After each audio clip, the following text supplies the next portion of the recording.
बेटे, कल मैंने आपको बताया था भाषा किसे कहते हैं, भाषा के कितने रूप होते हैं। बताया था ना बेटे आपको कल, भाषा के 2 रूप होते हैं, मौखिक भाषा, लिखित भाषा। फिर उसके बाद मैंने आपको बताया था भाषा के अनेक रूप हैं, मातृभाषा, राष्ट्रभाषा, राजभाषा और बोली। इनके विषय में मैंने आपको कल बताया। आज मैं आपको सिर्फ बोली और भाषा में अंतर, ठीक है बेटे, उसके विषय में आपको मैं बताऊंगी। सभी बच्चे ध्यान से सुने। बोली और भाषा के अंतर को हम यूँ समझ सकते हैं, ठीक है बेटे। आज का जो है काम बेटे, वो आपको सिर्फ बोली और भाषा ही याद करना होगा।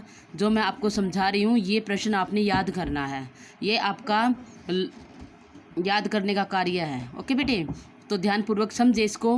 बोली और भाषा, बोली क्या होती है, भाषा क्या होती है, बोली किसे कहते हैं और भाषा किसे कहते हैं। बोली यह बेटे मुख्यतया बोलचाल के काम आती है। बेटे ये बोली है जो ये बोलचाल के काम आती है, ठीक है।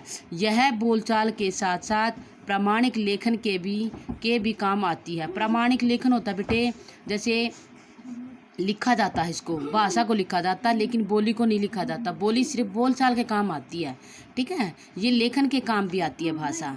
ओके बेटे, इसकी लिपि आवश्यक नहीं है, बोली की लिपि आवश्यक नहीं होती, लेकिन भाषा की लिपि आवश्यक होती है। अवश्य इसकी एक लिपि अवश्य होती है। जैसे हिंदी भाषा की लिपि का नाम क्या है, देवनागरी, ठीक है। हिंदी भाषा की लिपि देवनागरी है, तो एक भाषा की एक लिपि जरूर होती है। इसका व्याकरण सुनिश्चित नहीं होता, इसका बेटे कोई व्याकरण नहीं होता, कोई व्याकरण निश्चित नहीं होता, इसका सुनिश्चित व्याकरण होता है। लेकिन भाषा का जो व्याकरण है वो निश्चित होता है, ठीक है बेटे। इस बोली निश्चित नहीं, बोली की कोई व्याकरण, बोली का कोई भी व्याकरण नहीं होता बेटे, निश्चित नहीं होता है। इसमें प्रामाणिक साहित्य नहीं होता, जैसे गढ़वाली, राजस्थानी या बुंदेली के प्रामाणिक ग्रंथ न के समान है। इसका प्रामाणिक साहित्य होता है निराला, प्रसाद, प्रेमचंद, कबीर, तुलसी हिंदी के प्रामाणिक रचनाकार हैं। बेटे इसका कोई साहित्य, इसको कोई लिखने वाला नहीं होता। ये बोली सिर्फ बोलते हैं लोग, इसको सिर्फ बोलचाल में प्रयोग करते हैं। लेकिन निराला, प्रसाद, प्रेमचंद, कबीर जैसे जो महान रचनाकार हैं उन्होंने बड़े बड़े साहित्यों की रचना की है, ठीक है बेटे।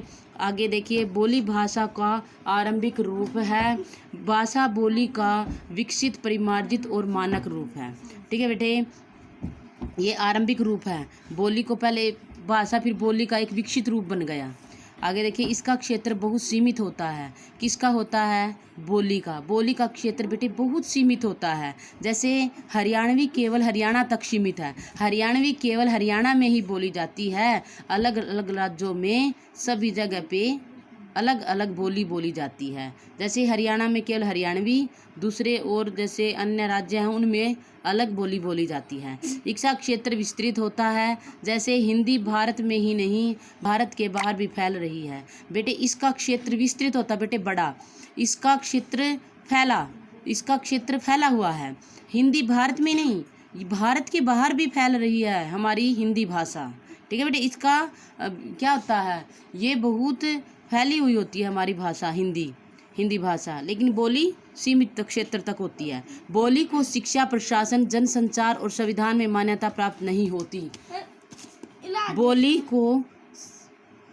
बोली को शिक्षा में और प्रशासन प्रयोग नहीं करता बेटे। बोली को जनसंचार, बातचीत और संविधान में मान्यता प्राप्त नहीं है, ठीक है बेटे। ये शिक्षा और प्रशासन और बातचीत में, संविधान में मान्यता प्राप्त नहीं होती बेटे बोली की।